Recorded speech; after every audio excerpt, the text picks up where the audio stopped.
मंगलाचरण करेंगे। ओम नमः सिद्धेभ्याय जय श्री ओम नमः सिद्धेभ्याय जय श्री ओम नमः सिद्धेभ्याय। मंगलम भगवान वीरो मंगलम गौतमो गणी मंगलम कुंद कुंदाद्यो जैन धर्मोस्तु मंगलम। सर्व मंगल मांगल्यम सर्व कल्याण कारकम प्रधानम सर्वधर्माणां जैनम जयतु शासनम। जैनम शासनम जैनम जयतु शासनम। कौन बात कर रहे थे? मोक्ष मार्ग प्रकाशक में पंडित टोडरमल जी ने बहुत सारे प्रश्न स्वयं ही उठाकर उन प्रश्नों का समाधान दिया है। प्रारंभिक भूमिकाओं में सबसे पहले तो उन्होंने देवशास्त्र गुरु पंच परमेश जी का स्वरूप बताया। फिर उनसे हमारा क्या प्रयोजन सकता है, हमने इसके बारे में बात करी। और उसके बाद में जैन कौन है, जैन कैसे जो है भक्ति आदि करता है जिनेन्द्र देव की, वो अपन ने बात करी कि किसी कषाय के अंतर्गत जो है जिनेन्द्र देव की अगर भक्ति करता है तो कषाय कर्मों का बंध, तीव्र बंध होता है। अपन ने कल बात पढ़ी थी। हाँ, हमारा जो प्रश्न था यहाँ तक चला था, ये मैं आगे बताता हूँ, तो शेयर करता हूँ। हाँ,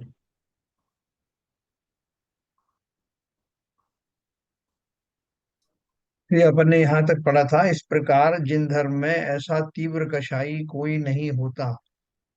ये उसके पहले का था। भाई से एक बात पूछना चाहता हूँ। है। एक बात पूछना चाहता हूँ। हाँ बोलिए। ये जैसे आपने अभी अभी ये कहा कि निदान से अगर कोई पूजा, अगर कोई काम करता है तो उसकी तीव्र कषाय बंद होता है, ये ना। अब हाँ। मेरा कहना ये है कि जैसे मान लीजिए घर में वो बर्थडे है, हम शांत धारा कर रहे हैं, तो वो उसमें वो अब उसमें कोई वो आएगा कि नहीं आएगा क्या ना, वो किसी उससे उद्देश्य से कर रहे हैं। हाँ, मतलब वो शांति धारा में अगर हम जैसे उसका हमारे जो है। हमारे घर में बहुत से फंक्शन होते हैं, कोई भी जी। फंक्शन होता है, कुछ भी होता है, तो हम शानदार पहले करते हैं। ये साधारणतः हम लोग सभी कर रहे हैं। तो हाँ।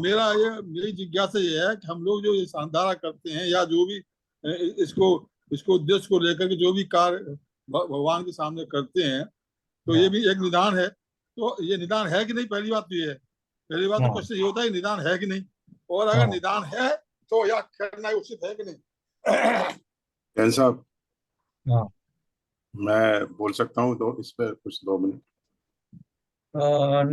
हाँ सर बोलिए। देखिए, बाबूजी ने बहुत बढ़िया प्रश्न उठाया है, और पहले भी इस पर चर्चा हुई है। अ, कोई ओकेजन होता है, जैसे बाबूजी ने यहाँ प्रस्तुत किया जन्मदिन का मौका, तो उसमें 2 चीज होती हैं। अगर श्रावक इस भावना से जाता है कि आज मेरे फलाने फलाने या मेरा जन्मदिन है, और इस जन्मदिन पर ये मौका मिला है कि मैं शांत धारा करूं, तो उसमें कोई निदान नहीं चल समझना चाहिए। और अगर वो ये करके करता है कि आज जन्मदिन है, इसमें उसके मेरी इसमें क्या कहते हैं ये पुण्य कमा लूं, मेरा भला हो जाए, तो वो निदान के रूप में आता है। मेरी अपनी जो मतलब विवेचना है वो इस तरह की। ठीक है, और कोई बताएं?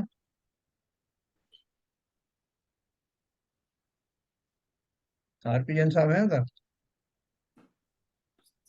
जी सर। हाँ बोलिए सर, आपका क्या विचार है?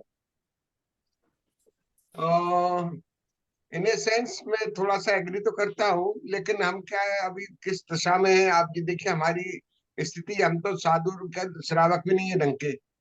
हाँ। तो ये जिस तरह की भावना भावना, तो ये तो बहुत नेचुरल और स्वाभाविक है, व्यवहारिक पक्ष है इसका।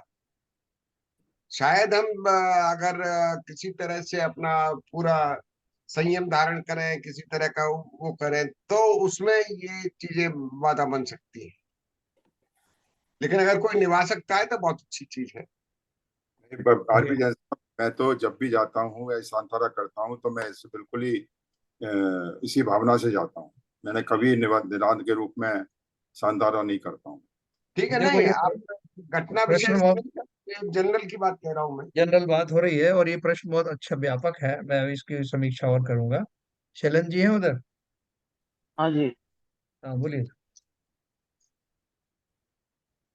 मैं ये कहना चाह रहा था कि क्योंकि अभी इस झगड़े में पड़ना कि उससे कितना क्या फायदा होगा वो बड़ा बेमानी होगा, क्योंकि हम जब आगम के हिसाब से चल रहे हैं तो वो निश्चित रूप से वो सिद्धांत के विरुद्ध ही हो जाता है। बट हाँ, एक चीज कह सकते हैं, किसी भी बहाने से यदि कुछ हम धार्मिक कार्य करते हैं तो उसका कुछ ना कुछ तो पुण्य लाभ मिल ही जाता है। क्योंकि उस टाइम में हमारे जो भाव रहते हैं वो निर्मल रहते हैं, और थोड़ा भक्ति के भाव रहते हैं। तो वो एक हमको एडवांटेज मिलता है। बाकी ऐसा बहुत कुछ इसमें कुछ चेंज होने वाला है या कर्मों में कुछ वो होने वाला है, वो कुछ नहीं होता। क्योंकि निश्चित रूप से जब हम लोग शास्त्र पढ़ रहे हैं तो हमको मालूम है कि ये एक तरीके से आपके उस टाइम में भाव कैसे बने हैं, वो ही ज्यादा मायने रखते हैं, रादर देन टू लाइक हम किस बहाने से क्या कर रहे हैं। देखो बहुत बढ़िया बात है, मैं इसकी जो बारीकियां आपको बताता हूँ। बस एक बात और कहनी है। जी। निदान की परिभाषा में ये लिखा हुआ है, सांसारिक कार्यों के लिए की गई इच्छा वो निदान में आती है, और कल्याण के आत्म कल्याण के लिए किए गए काम ये निदान में नहीं आती। तो बराबर। अब ये जो क्रियाएं हैं, निदान की जो परिभाषा है उसके हिसाब से सांसारिक कार्यों के लिए कोई भी इच्छा की जाए, कोई भी महत्वाकांक्षा हो, वो सब निदान में आती है। ऐसा मेरा समझ है। हो सकता है हम्म। इसमें मैं गलती पर हूँ। देखिए मैं आपको बताता हूँ। हाँ, देखो सबसे बड़ी बात तो क्या है कि जितने भी जो लोग शांति धारा ही की बात ही नहीं है, दर्शन करने भी जो आते हैं, जो उनके वो, जैसा सुधा सागर महाराज जी ने कहा था एक बार कि भाई देखो वो भोले जीव हैं, उन्होंने जैन कुल में जन्म लिया है। अब जैन कुल में जन्म लेने के कारण उनको जो भी देवशास्त्र गुरु मिले हैं वही उनके आराध्य हैं। दुख में सुख में जो कुछ भी है वही है। तो और उसमें भी एक दो तरह के जीव होते हैं जो बहुत घोर जो है मिथ्या दृष्टि उनकी बात कर रहा हूँ, उनमें भी दो कैटेगरी है। एक कैटेगरी तो वो है जो जिन्हें ये किसी ने ऊपर ऊपर से बता दिया कि भगवान कुछ देते लेते नहीं है, तो वो अपने पीर पैगंबर और इसमें चले जाते हैं और अपना परंपरा से इनके दर्शन कर लेते हैं, मगर ये मानते हैं कि यहाँ से कुछ काम बनने वाला नहीं, और वो पीर पैगंबरों में इधर उधर चले जाते हैं। एक तो वो हो गए। दूसरे वो हैं जो ये मानते हैं कि भले ही कोई कुछ भी कहता रहे, देंगे तो यही, इसलिए वो उस भाव से उनके पास आते हैं। अब जीव संसार में बहुत दुखी हैं, उनकी अलग अलग भूमिकाएं हैं। उनको इतना ऊंचा ज्ञान भी नहीं है कि क्या निदान आता होता है और क्या निदान नहीं होता, क्या आत्म कल्याण होता है और क्या नहीं होता, इतना बारीकी वो जानते नहीं। लेकिन इतना जरूर जानते हैं कि ये जो मेरे आराध्य हैं, इनकी प्रार्थना करने से अवश्य ही मेरे दुख कम हो जाएंगे और सुख की प्राप्ति होगी। ऐसा उनके मन में कहीं कहीं ना कहीं जरूर बसा हुआ है। और ऐसे लोगों की संख्या बहुत अधिक है, थोड़ी बहुत नहीं है। तो वो निरंतर ये करते चले आ रहे हैं, आप उनको समझाने की भी कोशिश करोगे तब भी वो मानने वाले नहीं है, क्योंकि वो उनको आराध्य मान करके श्रद्धावश उनको न केवल उनके दर्शन करते हैं, प्रणाम करते हैं, बल्कि शांति धारा आदि भी जो पहले बहुत पहले नहीं हुआ करती थी, लेकिन उनका जो डिजाइन किया गया है वो उनके माध्यम से, या जो अभिषेक पहले से चलते आ रहे हैं उनके माध्यम से वास्तव में जीवों का जो बहुतायत है, वो सब यही मानते हैं कि इन धार्मिक क्रियाओं अनुष्ठानों के द्वारा मेरे कर्म कह लो या मेरे दुख कह लो, उनमें कुछ ना कुछ शांति अवश्य होगी। इस भाव से वो कर रहे हैं। अभी आत्म कल्याण तक तो उनका क्षोभम पहुंचा ही नहीं, लेकिन जो भी पहुंचा है इतना वो जानते हैं कि ये मेरे श्रद्धा के विषय हैं, परम पूज्य हैं, इनके दर्शन पूजन अभिषेक या शांति धारा आदि से मुझे अवश्य अपने दुखों में कष्टों में कुछ ना कुछ राहत मिलेगी। और दूसरा, जो मेरे जो ऐसे समय आते हैं, अभी अपन बोलते हैं अष्टमी चतुर्दशी को अब विशेष जो है पर्व की पूजन करना चाहिए, फला करना चाहिए, तो उनके लिए बहुत सारे ओकेजन है। और बहुत ये ओकेजन जो है कई बार जो है मुनियों ने भी बताया कि तुम्हारा अगर जो है जन्मदिन है या कोई इस तरह का उत्सव है तो मंदिर में जाना चाहिए, दान आदि देना चाहिए। तो वो उस वहां से चले जाते हैं वो। तो वो एक उनके लिए एक रिमाइंडर है कि आज का दिन है, आज मुझे जाना चाहिए, जो रोज मंदिर नहीं आते हैं। दान पुण्य तो हो ही जाता है कि जो रोज नहीं आते वो सोचते हैं चलो ये ओकेजन है, आज मेरे बेटे का जन्मदिन है, इस बहाने से जाऊंगा भगवान को दर्शन करूंगा, कोई थोड़ा सा दान आदि दूंगा। तो ये जो सब उनकी जो भूमिका के अनुसार जो भाव आते हैं उनमें अपन ये नहीं कह सकते कि वो सर्वथा गलत है, क्योंकि इतनी उच्च भूमिका में वो पहुंचे नहीं है। लेकिन कष्ट तब होता है कि जब जो शास्त्रों को जानने वाले भी हैं, समझने वाले भी हैं, और वो भी ये कहें कि गर्भस्थ शिशु के स्वास्थ्य लाभ के लिए मेरी तरफ से ये हो जाए, या मुकदमे में जीतने के लिए, या परीक्षा में पास होने के लिए। तो जो अज्ञानी हैं वो तो धीरे धीरे दूसरों से सुन करके या कहीं ना कहीं सुधर सकते हैं, लेकिन अगर वो स्वयं ज्ञानी है और फिर भी इस तरह का आचरण कर रहे हैं तो ये खेद का विषय है। जैसे तो जैसे स्वास्थ्य लाभ के लिए हाँ विद्यासागर जी महाराज के स्वास्थ्य लाभ के लिए शांति धारा हाँ करो, तो ये हाँ जो है हाँ हम हाँ ये या अपने अपने स्वास्थ्य लाभ के लिए या इसके लिए, तो ये मैं नहीं ये भी कह रहा, मैं ये नहीं कह रहा कि ये गलत है, लेकिन मेरा हाँ मतलब इतना इतना स्ट्रांगली इसमें जो इस शास्त्र में स्ट्रांगली लिखा हुआ है, वो तीव्र हाँ कसाई है, पाप का बंद करते हैं, ये तो हाँ बहुत बड़ी बात हो गई ना। तो अब हाँ आदमी ये बिल्कुल। सोचता है कि क्या हम अरे भाई हम भी जैसा आपने बताया कि भाई दूसरे धर्मों में न चले जाएं, पथ भ्रष्ट न हो जाएं, अशुभ न करने लगे, शुभ करने के लिए हम ये काम करते रहते हैं, लेकिन उनको तीव्र कसाई और पापी बता देंगे तो आदमी परेशान हो जाएगा। अब कहेगा कि करूं क्या मैं। नहीं नहीं, देखो उन्होंने ऐसा नहीं बताया है कि वो जो तीव्र कषाय हो जाएगा या वो बन जाएगा। देखो उसका मर्म समझने की कोशिश करना। अभी वो जो जीव है, मान लीजिए आप बोलोगे नहीं साहब ये पूजन पाठ से धर्म कर्म से कुछ नहीं होता, उसके बाद आदमी क्रोधी रहता है, वहां पे इस तरह के जो है भाव बनते हैं जिसमें निदान आदि होते हैं, तो क्या करेगा आदमी? अशुभ में जाएगा ना। अगर हम्म। शुभ क्रियाओं का आपने रोक दिया पूरी तरह से हाँ, तो वो असल में अशुभ में जाएगा, जाएगा। सही बात तो है, सही बात है। अशुभ का कोई जस्टिफिकेशन नहीं है, लेकिन वो उनका जो कहने का यहाँ पर सिद्धांत है वो ये है कि जिनको भी इतना सूक्ष्म ज्ञान है कि वो समझ सकते हैं कि जिनेंद्र देव का, उनकी उपस्थिति का, धार्मिक क्रियाओं का क्या लाभ उठाया जा सकता है, और वो वैसा लाभ ना उठा करके वहां उनसे वांछा करके जाए मांगने के लिए, तो अवश्य ही नुकसान तो होता है, लेकिन उनको जितनी भाव से भक्ति है उसका लाभ भी होता है।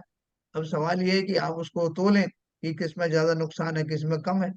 अशुभ में जाने के मुकाबले तो वो अच्छा ही है ना, कुछ तो शुभ भाव कर ही रहा है, और चुने हुए मौकों पर कर रहा है। इसलिए देखो, किसी भी तरह से उसको रोकना ठीक नहीं है। हाँ, ये बात जरूर है कि वो आएगा तो वहां सुनेगा, 10 लोगों से बात होगा, तो धीरे धीरे करके, अभी हम लोगों को भी कहाँ पता था पहले, हम भी यही करते थे, वांछाएं करके जाते थे भगवान से, ये भगवान मेरा आज बेटा ठीक हो जाए, उसका बुखार उतर जाए, फलाना, वो करते थे। स्वाभाविक है, स्वाभाविक है, संसार में सर रह करके सर व्यवहार में मैं स्वाभाविक है। सर मैं कुछ बोलूं यहाँ पर। सर, बोलिए बोलिए बोलिए। तो ये जो अभी हम कंपैरिजन कर रहे हैं वो बिल्कुल ही गलत कर रहे हैं, क्योंकि हाँ ये जो है मोक्ष मार्ग प्रकाशक है। हाँ ये ज्ञान हाँ और ये जो बात जो लिखा हुआ मोक्ष मार्गियों के लिए लिखा हुआ है। बिल्कुल जो बिल्कुल श्रावक है बिल्कुल। और जो इसको जिसमें उसका विचार अनुविचार नहीं है, जिसको नॉलेज ही नहीं है, उसके लिए ये सब नहीं नहीं लगता, क्योंकि उसके भाव भी वैसे नहीं है।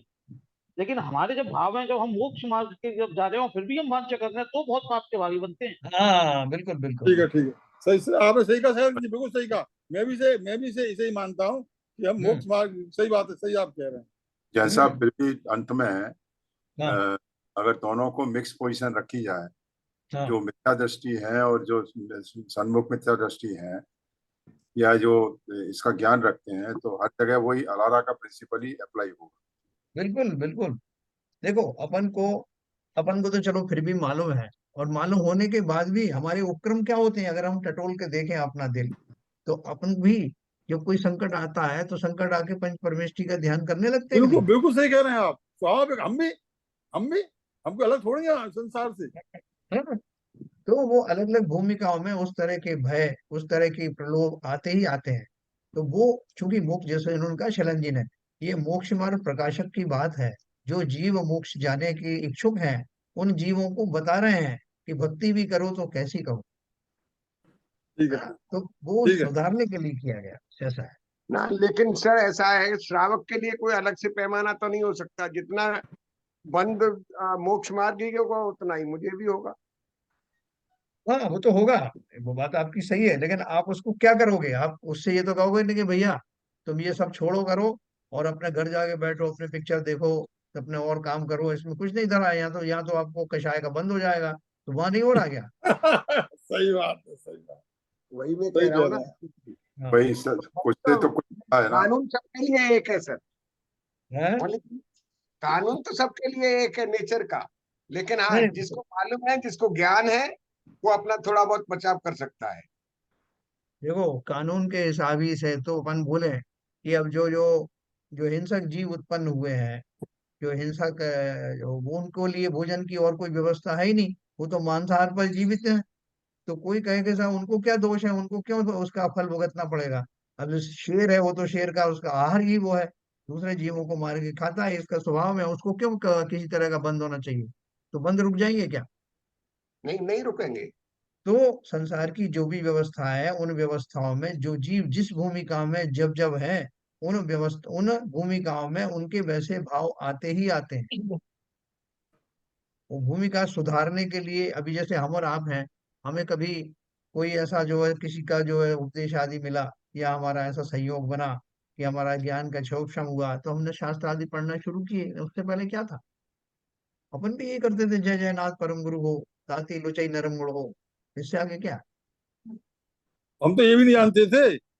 हम तो ये भी नहीं जानते थे, केवल खाया पिया मस्त रहा, जहाँ चाहे वहाँ खा लिया, जो चाहे उसे मिला तो खा लिया, मस्त रहते थे। लेकिन अब जब जब से शास्त्र पढ़े, स्वाध्याय किया, मंदिर से अटैच हुए, तब ये सब बातें आई तो ये शक शक पैदा होने लगे। अदरवाइज तो खाओ पियो मस्त रहो। लेकिन आपने जो कहा वो बात सही है कि इग्नोरेंस इज नॉट एक्सक्यूज। अगर हमें धर्म का ज्ञान नहीं है, हमें मालूम नहीं है, तो प्रकृति हमको माफ नहीं करेगी। नहीं करेगी, सीधी बात। वो अपने हिसाब से फल जरूर मिलेगा। इसीलिए तो हम कहते हैं, जब जब ये शास्त्रों में जगह जगह आता ना कि अहो मुझे तो इन बातों की खबर ही नहीं थी, इतने काल तक मैं संसार में यूं ही रगड़ता रहा, क्योंकि मैंने अज्ञानतावश क्या क्या कर्म किए। अज्ञानता ही कहते हैं ना मिथ्या मिथ्यात्व को। हम्म। उसका उसका कुछ मुझे एक्सक्यूज मिला क्या। उसी की वजह से 84 लाख में घूम रहा हूँ। सही बात, सही बात। लेकिन अपने अपनी भूमिकाओं में ऐसा होता है, इसको मानकर चलना चाहिए। ना हो ये तो बहुत अच्छा है। लेकिन आप किसी को बोलो जो पहली बार ही मंदिर आया, उसको आकर के वो खड़ा हुआ है और वो एग्जाम देने जा रहा है, और वो आया इसलिए, और आपने उसको कह दिया भैया भगवान से ये उम्मीद मत करना कि तुम पास हो जाओगे, हैं। तो वो क्या करेगा कि बड़े उससे तो वो आया था, उम्मीद से आया था। अपन उसको ढाढ़स बनाएंगे पहली बार, हाँ ठीक है बेटा तुमने अच्छा किया, ऐसे अच्छे भाव होते हैं, भाव सुधरते हैं, भाव सुधरने से काम बनते हैं। अब उसको वो सोचता फिरेगा भाव सुधरने से कैसे काम बनते हैं। आपने एक बात रोपित कर दी उसके अंदर। तो ऐसा अपने अपने को संयोग भी मिलते हैं। वो संयोग मिलने से जीव जो है फिर सही मार्ग पर आ जाते हैं। लेकिन अच्छा, जो हम लोगों ने बस हम भी अपने बच्चे को जब जाता है एग्जाम देने के लिए, तो उसे कहते हैं बेटा वो पर्सा पेपर, एग्जाम में पेपर उठाने से पहले नौवा नौका मत पढ़ लेना, तब उसके बाद पेपर करना। तो ये हाँ भाव हमारे अंदर से भरे हुए हैं कि नमो परमेश्वरी की पूजा, इससे जो है स्वतः ही लाभ होगा। ये अंदर भरा हुआ है, कोई छूट हो सकता है ये। बिल्कुल बिल्कुल। देखो अपन ने कल एक एक चीज बहुत बढ़िया पढ़ी थी, मैं आपको बताऊं। हाँ जी जी। इसमें अपन ने पढ़ा था ये कि कोई तीर्थंकरों का जो इसमें आया था ना कि कोई देवता लोग जो किसी की सहायता करते हैं किसी की नहीं करते। तो कहाँ आया था वो जो मंगलाचरण के बाद में आया था, जीवों के सुख तो होने का प्रबल कर। देखो हाँ ये मैं आपको थोड़ा सा बताता हूँ क्या है। बहुत बढ़िया जो चीजें हैं यहाँ पर, जैसे इसमें मंगलाचरण करने का कारण बताया, उसके बाद में ये बताया मंगल करने से क्या होता है ये सब। अब देखो अपन मंगल भी करते हैं तो अपन क्या वांछा करते हैं कि सब जीवों का भला हो। तो आप उनसे कहोगे भाई तुम बड़े मिथ्या दृष्टि आदमी हो, तुम ऐसी कामना क्यों करते हो सब जीवों का भला हो। जिसको जब होना होगा हो जाएगा। ऐसा चिंतन करना ही तो सांसारिक ही है ना। संसार के जीवों का भला तुम सोच रहे हो, और उनका भला तो ऐसे ही होता है, भौतिक सुख मिल जाए तो ही भला होता है। तो ये तुम्हारा भौतिक चिंतन हो गया है, निदान में आ गया, अपन ऐसे कह सकते हैं। हाँ हाँ, क्या कोई नहीं कहते हैं। हैं? फिर तो किसी भी तरह का कोई मंगल करेगा नहीं। लेकिन देखो मंगल करने के पीछे एक मंगल ये भी है कि मैं चाहता हूं कि सभी जीव अच्छे क्षयोक्षम के धारी हों, उनका ज्ञान इतना परिपक्व हो कि वो जाने, उनको इस बात का संज्ञान हो जाए कि वो किस बात से दुखी हैं। ये भी सर उनके मंगल में ही आता है। सर मंगल की दो डेफिनेशन बताई थी बहन जी ने, इसमें भी बताया है। हाँ एक तो मंगल का मंगलकारी, दूसरा है माँ और गल, उसका संधि विच्छेद किया था गल, हाँ, वो तो पाप का हरण ये हरण पाप करने वाला। का गलन हो। हाँ ऐसी मंगल की ये भी भावना होती है दूसरी, कि हाँ, सभी जीवों के पापों का गलन हो। गलन हो, बराबर। हाँ, तो तो ये वही। वो इसलिए, और हम जब कोई चीज स्वार्थवश की जाती है, खुद के लिए की जाती है, वो तो निदान समझा जाता है। मगर जब हम सार्वजनिक रूप के सारे जीवों के कल्याण की बात करते हैं, तो वो निदान में नहीं आएगा। नहीं यार, सही एक तो बात। ये एक तो ये बात है, एक तो ये बात है। दूसरी बात ये है कि जो मंगल करता है, वो मंगल करता, अगर वो खुद ज्ञानी है तो वो जानता है कि जीवों का मंगल कैसे होता यस। है ना। वो उसके बैकग्राउंड में ये रहता है। नहीं तो वो कहे कि भैया जितने भी मांसाहारी जीव है, वो भगवान करे उनको मांस मिलता रहे, भगवान करे कि जितने भी हिंसक जीव हैं उनको जिस तरह का वो बदला लेना चाहता है वैसा वो लेने में सफल हो। ये चिंतन थोड़ा है। Yes yes, that is also very important aspect. हाँ, तो ज्ञानी ये बात जो कर रहा है मंगल हो, उसका अर्थ ये है कि सब समस्त लोग मोक्ष मार्ग पर प्रशस्त हों। वो तो ऐसे ही चिंतन करेगा। तो देखो, ये भी अपन ने कल पढ़ा था कि बहुत सारे लोगों को एक शंका आती है कि वो जो देव अगर आते हैं, अभ्यंतर देव, वो किसी की रक्षा करते हैं, किसी की नहीं करते। तो वो किसकी करते हैं और किसकी नहीं करते, ये कल अपना टॉपिक आया था, ये मैंने फिर से लेके आया हूँ इस पे। जो मंगल करने के ऊपर से आया, तब उन्होंने बोला था, देखो, पुनः शिवाय कहता है कि यह भी माना, परंतु जिन शासन के भक्त देवादिक हैं, उन्होंने उस मंगल करने वाले की सहायता नहीं की और मंगल ना करने वाले को दंड नहीं दिया, सो क्या कारण है। शास्त्र के मंगलाचरण के ऊपर से बात आ रही थी। तो वो कह रहे थे कि जो जिन शासन के भक्त देव हैं, वो कई बार ऐसा देखने में आता है कि जिन्होंने मंगल पाठ पढ़ा, मंगल की उनकी सहायता नहीं की और मंगल ना करने वाले को दंड नहीं दिया, सो क्या कारण। उसका समाधान उन्होंने क्या दिया, जीवों को सुख दुख होने का प्रबल कारण अपना कर्म का उदय है ना। देखो, मूल बात है, उसी के अनुसार बाह्य निमित्त बनते हैं। इसलिए जिसके पाप का उदय हो, उसको सहाय का निमित्त नहीं बनता, और जिसके पुण्य का उदय हो, उसको दंड का निमित्त नहीं बनता, है ना। तो अपन बोलते हैं कि फिर भगवान की जो है वो पूजन वूजन करने से क्या लाभ है। अगर अपने ही कर्म से सब कुछ हो रहा है, तो भगवान की पूजन अनुष्ठान, उनके सामने जो अनुनय विनय प्रार्थना, वो सबकी क्या महत्व है। तो देखो उन्होंने क्या दिया, ये तो नीचे अलग दिया उन्होंने, मैं आपको थोड़ा बताता हूँ कि जो इन्होंने ये दिया ना कि अपने पाप के कारण होता, जिनेन्द्र देव का भली प्रकार से दर्शन आदि करने से, पूजन आदि करने से, निस्वार्थ होकर के करने से, वो आपके अशुभ कर्मों में, हम पहले ही उन्होंने दिया ना पहले चैप्टर में, अशुभ कर्म जो है आपके, उनमें संक्रमण होता है, उनमें कमी होती है। और जिस समय दर्शन आदि के भाव होते हैं, कषाय मंद होते हैं। कषाय मंद होने से 24 घंटे निरंतर बंधने वाले वो कर्मों में भी कमी आती है। तो जहाँ कम कर्मों में कमी आई, कषायों में कमी आई, तो पुण्य का बंध होता है। और पुण्य का बंध होने से जो इच्छित सामग्री है वो प्रकट होती है। ये उसका मैकेनिज्म है। तो अपन ये भी बोलते हैं भगवान कुछ नहीं करते, फिर भी भगवान के सामने खड़े हो जाते हैं जाकर। तो खड़े होने का अर्थ ये है कि भगवान डायरेक्टली उसमें कुछ इंटरफियर नहीं करते। मैं ही अपने भावों की शुद्धि के द्वारा वो सब इष्ट वस्तुएं प्राप्त कर लेता हूँ, प्रोवाइडेड कि मैं उनके सामने कोई मांग नहीं रखता हूँ। बिन मांगे मोती मिले, मांगे मिले ना।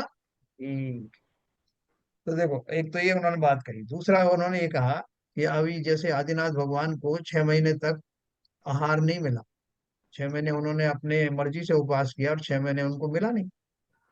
तो वो जो देवता थे, जो उनके बाकी के काल में इच्छा से, एक दीक्षा से पूर्व के काल में कोई वस्त्र लेके आ रहा है, कोई भोजन लेके आ रहा है स्वर्गों से, हमेशा उनके पास कोई ना कोई जो है सेवक के तौर पे खड़े रहते, वो कहाँ चले गए देव। उन्होंने क्यों नहीं जो है आहार की व्यवस्था करवाई, क्यों नहीं किसी को स्वप्न दे करके वो आहार की व्यवस्था बताई, जो वो नहीं हो जानने के कारण उनका आहार नहीं हुआ। ऐसे बहुत सारे लोगों के साथ में हुआ। चंदन वाला कितनी संकट में आई, कोई देवता आया क्या, नहीं आया। आपने ये बाहुबली स्वामी जो खड़े रहे 1 साल तक, जो है उन्होंने क्यों नहीं उनको कहलवा दिया। उनको क्यों जो है वो इस तरह तपस्या करनी पड़ी। ऐसे कितने केस हैं जहाँ कोई सहायता के लिए नहीं आया। तो उन्होंने बताया कि ये जो देवताओं का आना नहीं जाना, ये बहुत सारे फैक्टर्स पर डिपेंड करता है। वो क्या फैक्टर्स हैं? वह निमित्त कैसे बनता है सो कहते हैं। जो देवादिक हैं वे क्षयोपशम ज्ञान से सबको युगपत नहीं जान सकते। उन्हें कुछ तो ज्ञान होता है देवों को, लेकिन ऐसा नहीं है कि इतना ज्ञान हो के सब युगपत जैसे केवल ज्ञान में जानते हैं वैसा जान पाए। इसलिए मंगल करने वाले और नहीं करने वाले का जानपना किसी देवादिक को किसी काल में होता है। इसलिए यदि उनका जानपना ना हो तो कैसे सहाय करें और कैसे दंड दें? उनके ज्ञान में नहीं आया। और जानपना हो तब स्वयं को जो अति मंद कषाय हो तो सहाय करने के या दंड देने के परिणाम ही नहीं होते। पीत कषाय पे उनकी वो पीत लेशा होती है ना देवों की। तो मान लो कि कोई आदमी को लग भी रहा है कि यार ये जो है मंगल नहीं कर रहा है, इसको दंड देना चाहिए, तो उसको ऐसे भाव ही नहीं आ रहे हैं, वो खुद ही मंद कषाय है। जान पना हो तब स्वयं को जो अतिमंद कषाय हो तो सहाय करने के या दंड देने के परिणाम ही नहीं होते। तथा तीव्र कषाय हो तो धर्मानुराग नहीं हो सकता। अभी तीव्र कषाय है तो वो धर्मानुराग में आकर के और उसको दंड दे के देखो ये कैसे मंगलाचरण नहीं कर रहा है अच्छे ढंग से, तो उसको वो ऐसे धार्मिक चीजों के ऊपर कोई उसको वो भी नहीं है कोई विशेष उसको कृपा हो, क्योंकि खुद ही तीव्र कषाय है। ऐसा उन्होंने लॉजिक से दिया है। तथा तीव्र कषाय हो तो धर्मानुराग नहीं हो सकता। तथा मध्यम कषाय रूप वह कार्य करने के परिणाम हुए और अपनी शक्ति ना हो तो क्या करे, है नहीं, एक ये भी फैक्टर है। इस प्रकार सहाय करने का या दंड करने देने का निमित्त नहीं बनता। अभी उनका जो भगवान का जो आदिनाथ भगवान को जो अंत हुआ, हार नहीं हुआ, तो उस समय उनका जो उनके कर्म का उदय था ना, वो कर्म का उदय ऐसा था कि जिसमें किसी ने कोई इंटरफेयर करने की जरूरत समझी नहीं, किसी को ऐसे भाव ही नहीं आए। क्योंकि अवधि ज्ञानी थे, उनको ये भी मालूम होगा कि 6 महीने बाद होंगे ही आहार, अपने आप होंगे। ऐसे बहुत सारे फैक्टर होते हैं। अपन सब भी जब ध्यान आदि करते हैं तो अपन ये उम्मीद करते हैं कि भगवान हमारी सहायता के लिए उतरेंगे, या ये मंत्र मैं सिद्ध कर रहा हूँ तो कुछ ना कुछ होगा, घटित होगा। हाँ तो मैंने जो है मगर सब ये इसको। हाँ बोलिए। मगर एक अगर एक प्रश्न उठता है, तो आदिनाथ भगवान को 6 महीने तक आहार नहीं मिला, हाँ समय तपस्या कर रहे थे, तो उनके उस समय कषाय तो मंद थे। हाँ। तो जब मंद कषाय थे तो उस समय उनके पुण्यार्जन से या उनके कर्मों की संक्रमण क्यों नहीं हुआ? देखो दो चीज मैं आपको बताऊं, एक एक तो पंडा बिल्कुल ध्यान रखना। एक व्यक्ति कहीं कंपनी में नौकरी करता है, तो नौकरी करता है तो वो बहुत अच्छे काम करता है तब उसका बॉस उसको अवार्ड देता है। लेकिन अगर वो कोई बुरा काम करता है तो पनिश भी करता है, उसके रूल के हिसाब से जो पनिशमेंट लिखा है, उसने गबन किया तो उतना उसका पनिशमेंट भी देता है। वो ये नहीं सोचता कि पहले इसने अच्छे काम किए अवार्ड मिला है इसलिए इसको ये गबन से मुक्त कर दिया जाए, क्योंकि वो अलग केस है ये अलग केस। दोनों के अलग अलग परिणाम, एक दूसरे न्यूट्रलाइज नहीं हो सकता। उसी प्रकार से एक जाति का किया होने वाला पुण्य दूसरी जाति का, जाति बता रहा हूँ स्पेशली, किसी कर्म को पाप कर्म को नलीफाई नहीं कर सकता। अगर ऐसा होता तो जो वादिराज मुनिराज को 700 वर्ष तक कोढ़ था, उनकी तपस्या अद्भुत थी। कितने कितने ऐसे जीव हैं, गज कुमार मुनि के क्यों जो है वो सिकड़ी जलाई, जो केवल ज्ञान के बिल्कुल समकक्ष पहुंच गए थे, उनका कितना पुण्य अर्जित हुआ होगा। लेकिन जो कर्म जिस तरह का है, पुण्य से न्यूट्रलाइज नहीं होता। पुण्य भी एक बंद है, ये भी एक बंद, दोनों का अलग अलग फल मिलेगा आपको। हाँ ये इतना जरूर हो लेकिन सकता साहब है ये कि जो मंत्र। देवादेव लोग हैं, जैसे ही गर्भ में तीर्थंकर आए तब से उन्होंने सेवा करना शुरू कर दिया, हाँ और बाद में उनका ट्रैक करना भूल गए। बस यही तो बात कर रहे हैं अपन। मैंने तो यही कहा ना कि पर वो कहाँ चले गए थे इतने हाँ, सब। नहीं मतलब एक्चुअली वो बीच में भूल कैसे गए, क्योंकि जब जन्म से ध्यान रख रहे हैं और भक्ति है, उनको पता है तीर्थंकर है, मतलब श्रद्धा है उनको इसमें। देखो अकबर ने बैगन खाया, उनको बैगन की सब्जी बहुत पसंद आई, तो उन्होंने बहुत जबरदस्त ज्यादा खा ली और खाने समय उससे बोले बीरबल से कि बीरबल कितनी बढ़िया सब्जी है ये। तो बीरबल ने कहा कि हुजूर इसलिए तो उसके सिर पे ताज रखा है। फिर उनको खाने से पेट में दर्द हो गया तो उन्होंने कहा ला हौल वला कुत, मैंने कौन सी सब्जी खा ली बीरबल, ये भी कोई सब्जी है? बोले हुजूर इसलिए उसका नाम बैगुन रखा है, उसमें गुण है ही नहीं। तो बीरबल ने क्या कहा कि तुम ये बदल बदल के कैसी बातें कर रहे हो? तो उन्होंने बोला हुजूर मैं तो आपका गुलाम हूँ, बैंगन का थोड़े हूँ। उसी तरह से ये जो कर्म है वो देवता किसी के दास नहीं होते कि परमानेंटली भगवान के गुलाम बन के आ गए।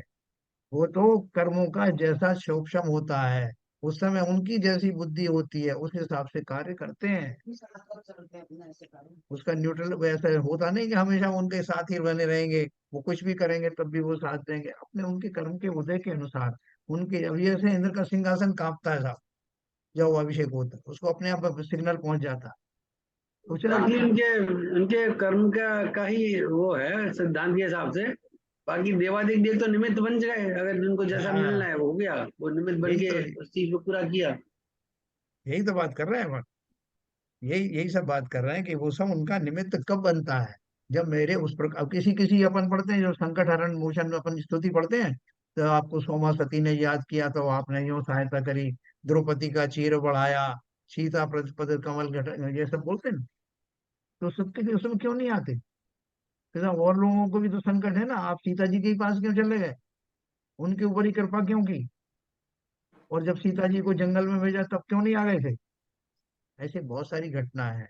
उन घटनाओं में बहुत सारे कॉम्बिनेशन होते हैं, आपके स्वयं के पुण्य का उदय, आपके उन उन पाप कर्मों का किस तरह से उसका उदय आना है वो, है ना। ऐसे बहुत सारे कॉम्बिनेशन परमुटेशन होने के बाद में वो घटनाएं घटती हैं, सर सबके साथ एक जैसी घटना। आपने सही कहा हाँ और इसका विवेचन भी किया, मगर मेरा एक फर्दर डाउट ये है हाँ कि जब भोलेनाथ भगवान 6 महीने की तपस्या कर रहे थे, हाँ उनके मन कसाए थे, वो आपने कई उदाहरण भी दिए, जो सिगड़ी जली उनके तो इतना बड़ा प्रहार हुआ।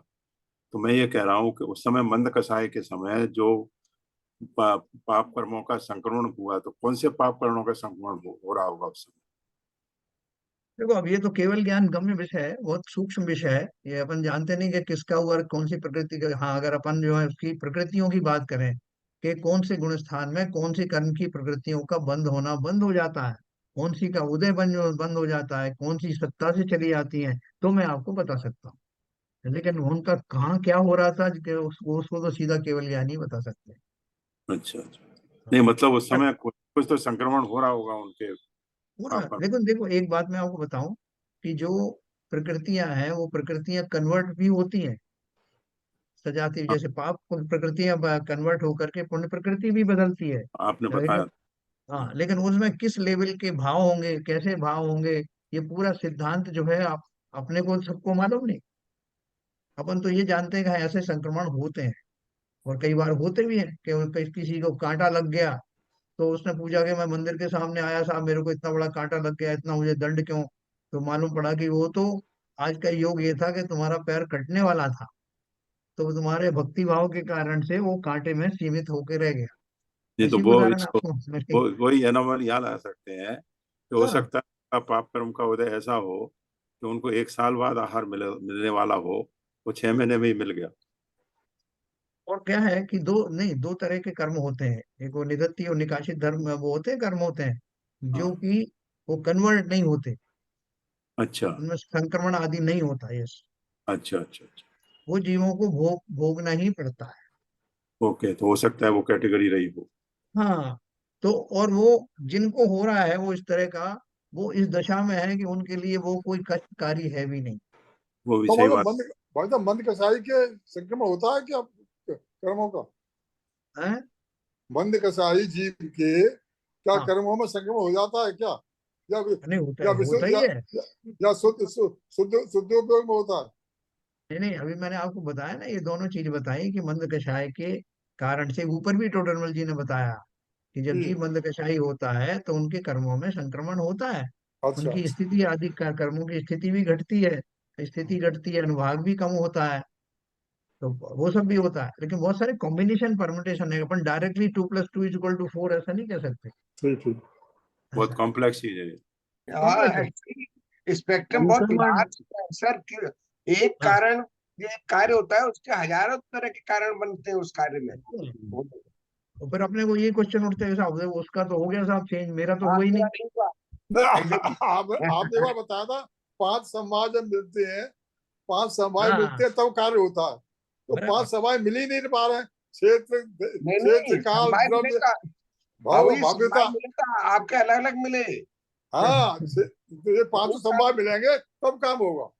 बिल्कुल। नहीं, नहीं वही अभी चीज देखो किसी और के लिए कोई कारण बनती है, कार्य कर देती है, वो दूसरे व्यक्ति के लिए नहीं कार्य नहीं करती है। होती। अभी आप कह सकते हो कि आदिनाथ भगवान साधारण व्यक्ति थे क्या? आपने Yes. दूसरों लोगों की तो आहार की व्यवस्था कर देते हो, कहीं उनका अंतराय दूर हो जाता है, कहीं को रोटी दे जाता है, कोई चावल दे जाता है। और आदिनाथ भगवान इतने बड़े आदमी, आपने उनका कुछ किया ही नहीं, सब देवता छिप गए उस समय। तो ये कुछ ऐसे प्रश्न हैं जो जिन्हें ज्ञान का भरपूर जो है लाभ नहीं मिला हो, उनको इस तरह के प्रश्न आते हैं। और स्वाभाविक है, अपनी अपनी भूमिकाओं में आते हैं। लेकिन जब आप कर्म सिद्धांत पढ़ेंगे, कर्म रहस्य जानेंगे, अब गज कुमार मुनि जो भी अभी केवल ज्ञानी होने वाले हैं, केवल ज्ञान जस्ट होने से पहले उनके कषाय कितने मंद चल रहे होंगे, और फिर भी कर्म का कैसा उदय आया कि उसने सिगड़ी जलाई। क्योंकि वो उनका कर्म ऐसा था जो उनको भोगना ही था। और भोगने के लिए भी प्रकृति ने ऐसे समय में वो कर्म जो उदय में लाया जब वो सक्षम थे उसको सहने में। न केवल सक्षम थे, बल्कि वही उसको कर्म को जीतने के लिए जो उन्होंने अंदर में जो गहराई में डुबकी लगाई, वही केवल ज्ञान प्राप्त करने का निमित्त बना। समझे ना? वो कर्म सब बुरे नहीं होते हमेशा। कई बार आप देखो, हमें कोई मुसीबत आती है, तो उन मुसीबतों के बाद में जब हम निकल के आते हैं तो हम कहते हैं कि अच्छा ही हुआ ये ऐसा हो गया। ये बहुत कॉम्प्लेक्स सिचुएशन है, और सबका एक्सप्लेनेशन है, ऐसा नहीं एक्सप्लेनेशन नहीं है। लेकिन क्या है कि उतने उतने व्यापक रूप से ना तो हम समझ सकते हैं, और ना ही सब शब्दों के द्वारा उतनी व्यापकता कही जा सकती है। ठीक है सर, मैं कुछ कह पाया थोड़ा बहुत? नहीं नहीं, बहुत बहुत बहुत क्लियर कर दिया। जो थोड़ा बहुत मतलब इधर उधर डाउट बन रहे थे, वो सारे एक कड़ी में प्रो दिया। तो देखो और नीचे सर इन्होंने। वैसे भी हमारी जो है संसारी बुद्धि है।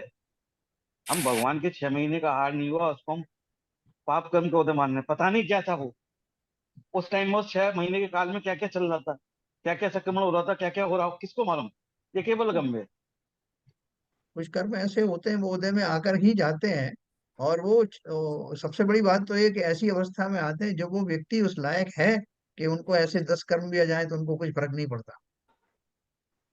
सही बात। और इसके विपरीत संसारी अवस्थाओं में जो दंड मिलते हैं, वो दंड कैसे होते हैं कि आपको न कर्म किया था जवानी में, और बुढ़ापे में जाकर के जब हाथ पैर काम करना बंद हो गया तब जेल की सजा हुई।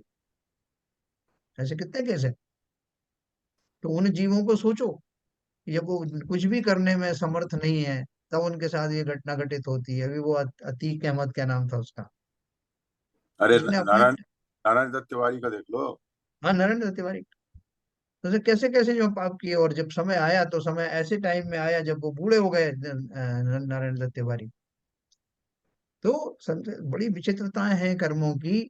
इसलिए जिन्हें वास्तव में कर्मों का सिद्धांत समझ में आता है, उन्हें एक ही चीज सुधर सूझती है कि संसार में अब अटकना नहीं है, भटकना नहीं है।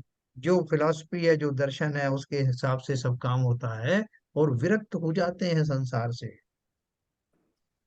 सिद्धांत कर्म का जानने का लाभ ही ये है। हम उसमें से कुछ वो निकाल थोड़ी सकते हैं कि साहब इसमें के शतरंज की चाल है, इसमें से ऐसा करूं कि मैं वैसा हो जाऊं। जरा सी भी चालाकी करोगे तो अपने अंदर ही तो सब घटित हो रहा है, कि कर्मों को सब पता ही नहीं चलने पाएगा मैं ऐसा करूंगा। ऐसा हो सकता है? किससे छल करोगे? जो भी करोगे तुरंत आप ही कर रहे हो, और आप ही उसको भोगो। तो इसलिए अपन देखो, जैसे जैसे ये विषय खुलेगा आपको बहुत आनंद आएगा, और ये इस तरह के जो प्रश्न है हमारे स्वयं ही एड्रेस होते चले जाए।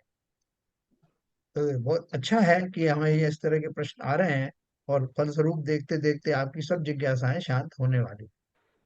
तो देखो, इस प्रकार से सहाय करने का या दंड देने का निमित्त नहीं बनता। बहुत सारे लोग कितना भी अपराध कर लेते हैं, अपन देखो इसमें भी देखो, पॉलिटिक्स में किसी ने बहुत बड़ा जो अपराध कर दिया, उसको जो है उसको कोई दंड नहीं मिला। और एक बच्चे ने एक रोटी की चोरी करी, लोगों ने पकड़ के मार डाला उसको। क्यों? कैसे न्याय होता है? अपन बोलते हैं साहब देखो कैसा कैसा हो रहा है। एक रोटी के लिए वो बेचारा छोटे बच्चे को उसको मार डाला। और जो लाखों रुपए करोड़ों रुपए के गबन कर रहे हैं उनको कुछ नहीं हो रहा। तो सबके जो सामान्य जन है उनको ये प्रश्न उत्पन्न होता है। लेकिन जिन्होंने ये कर्म सिद्धांत को जाना है, जिन्होंने पूर्व भव के होने वाली घटनाओं से उसको लिंक किया है, वो समझ जाते हैं कि क्या कुछ हुआ होगा। यदि अपनी शक्ति हो और अपने को धर्मानुराग रूप मध्यम कषाय का उदय होने से वैसे ही परिणाम हो, तथा उस समय अन्य जीव का धर्म अधर्म रूप कर्तव्य जाने, तब कोई देवादिक किसी धर्मात्मा की सहायता करते हैं अथवा किसी अधर्मी को दंड देते हैं। इस प्रकार कार्य होने का कुछ नियम तो है नहीं, ऐसे समाधान किया। देखो कुल मिला के क्या बात हुई। इतने कॉम्बिनेशन परमुटेशन है प्रकृति में, हम नहीं जानते कि फला व्यक्ति जो है वो छिपकली ही क्यों बना, उसके साथ में रहने वाला दूसरा व्यक्ति मोक्ष कैसे चला गया। तो जब हम गहराई से देखेंगे और उनका एनालिसिस जब कर पाएंगे तो हमें मालूम पड़ेगा ये सारे कॉम्प्लेक्स में है। आज भी ऐसे ज्ञानी मौजूद हैं जो इनको इन घटनाओं को काफी कुछ एनालाइज करके बता सकते हैं। और थोड़े समय के पश्चात हम भी अगर निरंतर स्वाध्यायी बने रहे तो हम सब भी अपनी अपनी घटनाओं को भली भांति एनालाइज कर पाएंगे। मेरे साथ ये क्यों घटित हुआ, मैंने क्या किया था। न केवल इस भाव का, एक आध दो पूर्व भाव का भी बहुत लोगों को जाति स्मरण हो जाता है। तो एनीवे, यहाँ इतना जानना कि सुख होने की, दुख ना होने की, सहाय कराने की, दुख दिलाने की जो इच्छा है सो कषायमय है, तत्काल तथा आगामी काल में दुखदायक है। इसलिए ऐसी इच्छा को छोड़कर हमने तो एक वीतराग विशेष ज्ञान होने के अर्थी होकर अनंत आदि को नमस्कार आदि रूप मंगल किया है। ये भाव, ये लक्ष्य लेकर के हम भी तो कर सकते हैं नमस्कार, हमें किसी ने रोका क्या। नहीं साहब ऐसे सिर्फ टोटरमल जी ही कर सकते हैं, आपको नहीं करने दिया जाएगा। उनको किसने रोका। हम अनंत भगवान के सामने जाते हैं तो चॉइस इज अवर्स। हम चाहें तो उनसे कहें भगवान मेरे गर्भस्थ शिशु को जो है की रक्षा करना, और हम अगर ये चाहें तो भगवान आपके गर्भगृह में खड़ा हुआ हूँ, मैं भी आप जैसा बन जाऊं। खाली हमारे चिंतन में फेर है, होना तो अपने अपने कर्म के अनुसार ही है। आगे देखिए, ग्रंथ की प्रामाणिकता अपन ने कल पढ़ी थी कि इस प्रकार मंगलाचरण करके अब सार्थक मोक्ष मार्ग प्रकाशक नाम के ग्रंथ का उद्योत करते हैं। वहां यह ग्रंथ प्रमाण है ऐसी प्रतीति कराने के हेतु पूर्व अनुसार का स्वरूप निरूपण करते हैं। ये कल बहन जी ने सब पढ़ा था। आकार आदि अक्षर हैं, वे अनादि निधन है, किसी के किए हुए नहीं है।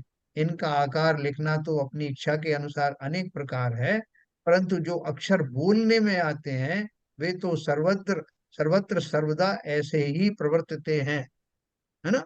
जो उनकी जो उनसे जो भाव निकलते हैं उन शब्दों से वो वैसे ही है। लिपि अलग अलग हो सकती है, जो कन्नड़ में जो है अरहंत को कुछ और कहेंगे, हिंदी में कुछ और कहेंगे, लेकिन उनसे जो उनका जो भाव भाषण है तो वही अर्थ है। इसलिए कहा है कि सिद्धो वर्ण समामान्य है। इसका अर्थ यह है कि जो अक्षरों का संप्रदाय है सो स्वयं सिद्ध है, तथा उन अक्षरों से उत्पन्न सत्यार्थ के प्रकाशक पद उनके समूह का नाम श्रुत है। अपने जो श्रुत है ना, जिनवाणी भी कहते हैं उसको, श्रुत ज्ञानी अपन ने पढ़ा। श्रुत कौन कौन से है। हाँ, केवली। श्रुत केवली पढ़ा अपन ने। तो ये शब्द शब्द किससे है, जिन्हें श्रुत अर्थात उज्जैन वाणी का, और वाणी क्या है, शब्दों का उच्चारण, जिन्हें जनित देव का जो होता है, जिस रूप में भी होता है ना, अर्धमागधी शब्दों में होता है, ओंकार रूप में होता है। तो उन सब के माध्यम से ये भाव भाषण किया जाता है। जैसे जीव ऐसा अनादि निधन पद है, सो जीव को बतलाने वाला है।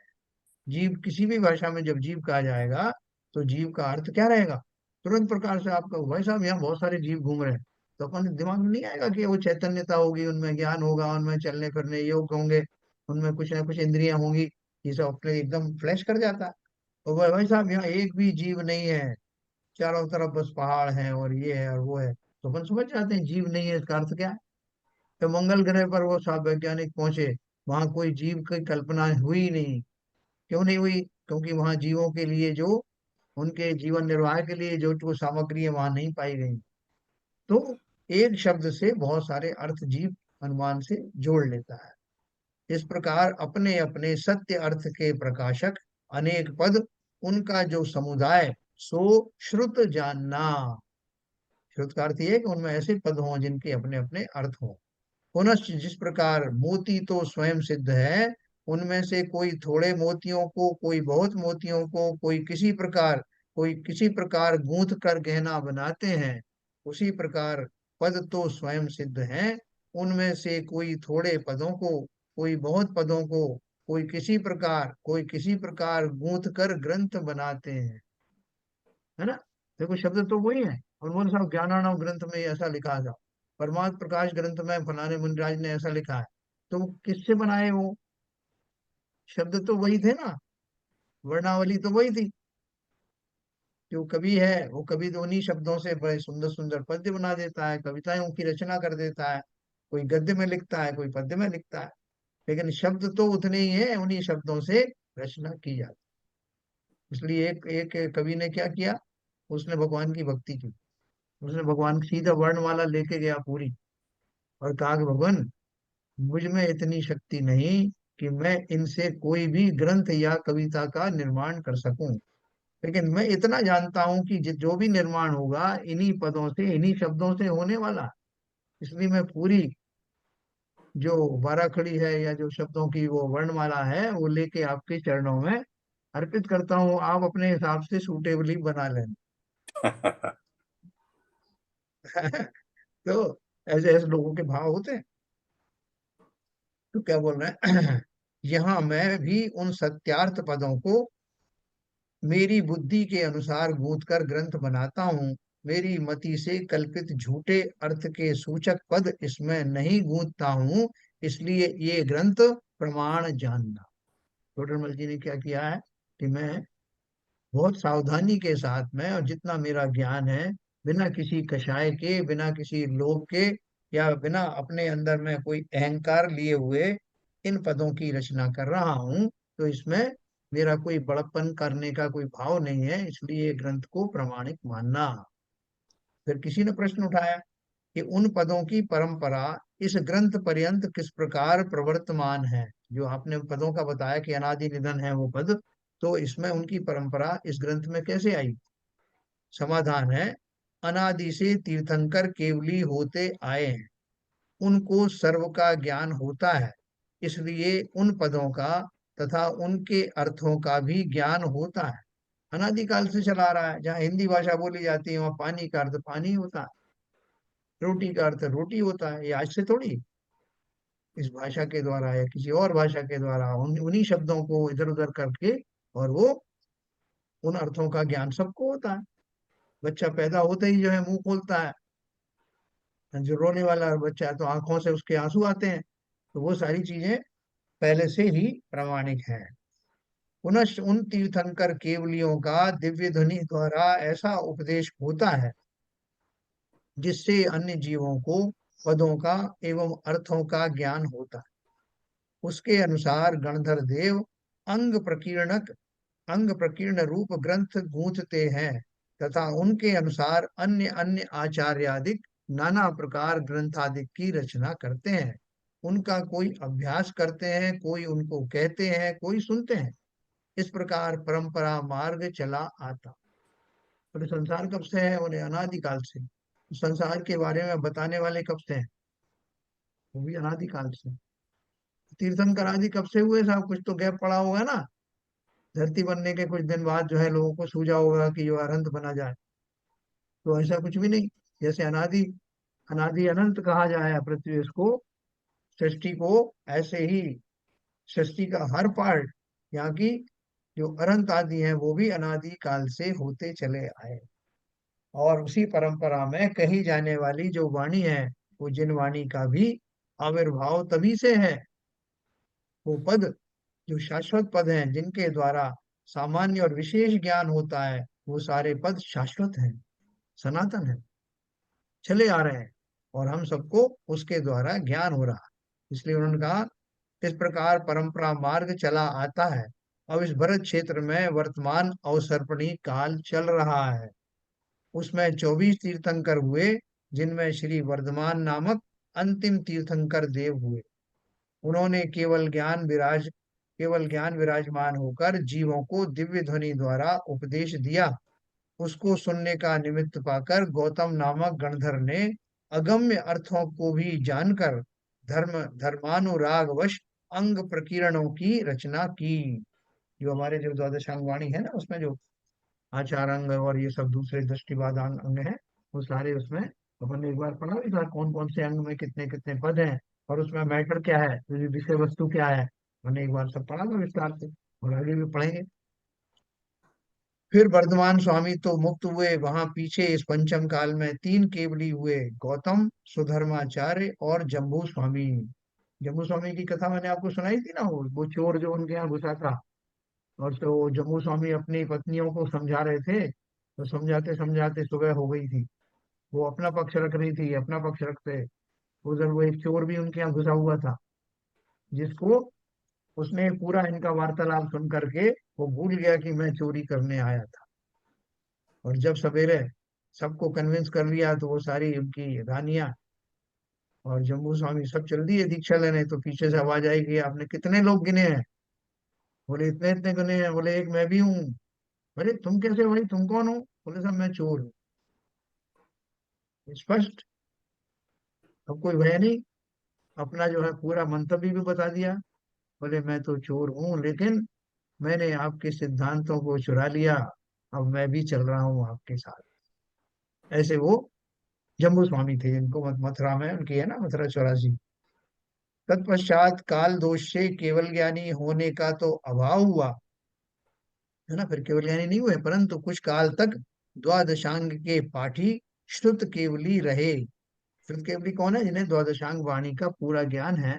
तो उनको प्रत्यक्ष ज्ञान तो नहीं है केवल ज्ञान वाला, लेकिन ग्रंथों के माध्यम से ऑलमोस्ट वो परोक्ष रूप से सब जानते हैं, इसलिए उनको श्रुत केवली कहा जाता है। तो वैसा पंचम काल में गौतम, सुधर्माचार्य जी, जम्बू स्वामी, तो पंचम काल में मोक्ष गए थे। हाँ हाँ, देखो, अगर कोई चतुर्थ काल में जन्म लेता है, तो उसके बाद पंचम काल आ गया, लगा लगाया एक दिन का, एक कुछ थोड़े दिन का ही तो फर्क पड़ेगा उसकी आयु में, हाँ, तो वो मोक्ष जाने का अधिकारी है। मतलब अगर वो ये भाई साहब, ये जो है गौतम जी, जो गौतम है, जो इसमें गौतम है, और गौतम वो गणधर है, वो अलग अलग है ना, एक नहीं, ही ये है। उन्हीं की बात है, तो ये उन्हीं की बात। तो गौतम जी, गणधर जी तो भगवान महावीर स्वामी के समय केवल ज्ञान हो गया था। इन तीनों को केवल ज्ञान तो चतुर्थ काल में ही हो गया होगा। नहीं, देखो इन्होंने यहाँ ये शब्द क्या किया है, फिर वर्धमान स्वामी तो मुक्त हुए। वहां पीछे इस पंचम काल में 3 केवली, हाँ ये बात दी है उन्होंने, 3 हाँ, केवली हुए। गौतम, महावीर स्वामी का निर्वाण के धर्माचार्य। बाद। हाँ, तो वही मैं कह रहा हूँ। क्या बहन जी बताना, ये गौतम स्वामी की बात है ना? गौतम गणधर की बात है, उनको गौतम स्वामी और कोई हुए हैं। नहीं, गौतम गंधर उन्हीं को ही गौतम स्वामी बोलते हैं। गणधर तो पोस्ट हो गई ना। नहीं, मतलब ये है कि जब महावीर स्वामी थे उसी दिन को केवल ज्ञान हो गया, तो वो तो चतुर्थ काल ही चल रहा था ना उस टाइम। हाँ, चतुर्थ काल चल रहा था, लेकिन मोक्ष वो पंचम काल में गए। और हाँ, सुधर्माचार्य। वो भी। वहाँ उसके उसके बाद सुधर्माचार्य और फिर उसके बाद ये जम्बू स्वामी। नहीं तो हाँ, भाई जी, ये सुधर्माचार्य को केवल ज्ञान कब हुआ? जिस दिन उनको मोक्ष हुआ था, इनको गौतम जी को, अच्छा, गौतम इसका जिस मतलब है दिन। पंचम काल में ही इनको केवल ज्ञान हुआ और पंचम काल में मोक्ष हुआ। तो हाँ अच्छा, जी, ये ठीक है, समझ में आ गया। हाँ नहीं, हाँ, ये लगातार लेकिन लगातार केवल ही है हाँ गौतम लगा, स्वामी को तो, लेकिन जन्म चौथे काल में हुआ था सबका। सबका। जी, अच्छा अच्छा मगर अच्छा। गौतम स्वामी के तो केवल ज्ञान चतुर्थ काल में ही हो गया ना। हाँ, उनको चौथे काल में ही हो गया केवल ज्ञान। और सुधर्माचार्य और 3 जम्मू स्वामी को बांध दूंगा। जब महावीर भगवान मोक्ष गए, 3 महीने कुछ दिन शेष थे ना तब हाँ पंचम काल हाँ के। हाँ हाँ। हाँ, और उसी दिन उनको केवल ज्ञान हो गया, तो उनको तो चौथे काल में ही केवल ज्ञान हो गया था। मोक्ष हाँ पंचम काल में हुआ, लेकिन मोक्ष बाकी जो, हाँ बाकी जो केवली हुए उनको उसमें हुआ है, जो पंचम काल में केवल ज्ञान और पंचम काल में ही मोक्ष हुआ है। मोक्ष, ठीक है, ये जन्म ये उनका लगा चतुर्थ काल। क्या कहते हैं इनको, लगातार जो केवली होते हैं, क्या क्या कहते हैं उनको? हाँ लगातार जो केवली होते हैं। लगातार जो केवली होते हैं, हाँ कंटिन्यूअस। कहते तो हैं। आप हाँ कुछ कहते हैं, वो टेक्निकल कोई वर्ड है तो भूल गया हूँ। हाँ अभी ध्यान नहीं आ रहा मुझे भी नहीं आ रहा। मुझे याद नहीं आ रहा, कोई टेक्निकल वर्ड है वो लगातार होते हैं, उसके बाद में फिर ब्रेक ब्रेक हो जाता है। तो अनुबद्ध अनुबद्ध केवली कहते हैं। अनुबद्ध, हाँ यस अनुवाद के, यस हाँ यस अनुवाद यस, के भी। अनुबद्ध केवली, ये तीनों। चलो साहब, तो ये हो गया। अब आचार्य आदि, फिर ये हुआ गौतम गंधर्व। अब आचार्य आदि द्वारा उनके अनुसार बनाए गए ग्रंथ तथा अनुसारी ग्रंथों के अनुसार बनाए गए ग्रंथ उनकी ही प्रवृत्ति रही। उनमें भी काल दोष से दुष्टों द्वारा कितने ही ग्रंथों की विच्छुत्ति हुई तथा महान ग्रंथों का अभ्यास आदि न होने से विच्छुत्ति हुई, तथा कितने ही महान ग्रंथ पाए जाते हैं उनका बुद्धि की मंदता के कारण अभ्यास होता नहीं। जैसे कि दक्षिण में गोमट स्वामी के निकट मूडबिद्री नगर में धवल महाधवल जयधवल पाए जाते हैं, परंतु दर्शन मात्र ही हैं। तथा कितने ही ग्रंथ अपनी बुद्धि द्वारा अभ्यास करने योग्य पाए जाते हैं, उनमें भी कुछ ग्रंथों का ही अभ्यास बनता है। ऐसे इस निकृष्ट काल में उत्कृष्ट जैन मत का घटना तो हुआ, परंतु इस परंपरा द्वारा अब भी जैन शास्त्रों में सत्य अर्थ का प्रकाशन करने वाले पदों का सद्भाव प्रवर्तमान है। देखो, हमारे लिए एक बहुत बड़ी राहत की बात है कि ना सही हमारा ज्ञान बहुत उत्कृष्ट, ना सही कि वो सारे ग्रंथ जो उत्कृष्ट जिनके जिक्र किया वो अवेलेबल हो, लेकिन जितने ग्रंथ भी अवेलेबल हैं, कुछ कुछ संस्थाओं ने हमारे ऊपर बड़ा उपकार किया। आज से 15 साल 20 साल पहले इन ग्रंथों का प्रकाशन भी नहीं हुआ था। वो सारे वो गूढ़ गूढ़ ग्रंथ थे प्राचीन, लेकिन वो उनको प्रकाशन ही नहीं हुआ। ना तो वो उनको प्रकाश में आए, लोगों ने उनको बारे में समझा, ना उनका कोई इस समय के जो प्रिंटिंग प्रेस वगैरह ऐसी थी कि जहाँ उनका जो पब्लिश होता है, कोई भोजपुरी में भोजपत्रों पे लिखा है तो कोई ताड़पत्र पे लिखे हैं। फिर धीरे धीरे करके कुछ ही ग्रंथ जो है वो अवेलेबल हुए, और भगवान की दया, अपन कहते हैं ना भगवान की दया से इतना अच्छा हुआ कि वो ग्रंथ आज भी, मौलिक ग्रंथ आज भी मौजूद है, जिनके माध्यम से हम सबको सम्यक दर्शन हो सकता है, सम्यक ज्ञान हो सकता है, सम्यक चारित्र भी किंचित हो सकता है। वो सब अवेलेबल है। साथ में गुणस्थान तक का जो है अभी भी स्कोप है ना, तो इसलिए ये सब हमारे लिए, हमें अपने भाग्य की सराहना करनी चाहिए कि हमको वो सब आचार्यों के द्वारा रचित ग्रंथ आज भी मौजूद हैं, और उनको समझाने वाले मुनि आदि आज भी उपलब्ध हैं। तो चलिए अपन इसी विषय को थोड़ा कल आगे बढ़ाएंगे। आज तो अपनी वो चर्चा में मूल प्रश्न था बाबूजी का, उसमें अच्छा प्रश्न था, उससे बहुत सारी चर्चा हुई, तो समय निकला। आज कल अपन डाउट क्लास, आज डाउट क्लास नहीं, आज डाउट क्लास नहीं। तो अब कल अपन पढ़ेंगे अपनी बात के बारे में। हाँ, ललित जी हैं क्या? नहीं है। हाँ जी। हाँ ललित।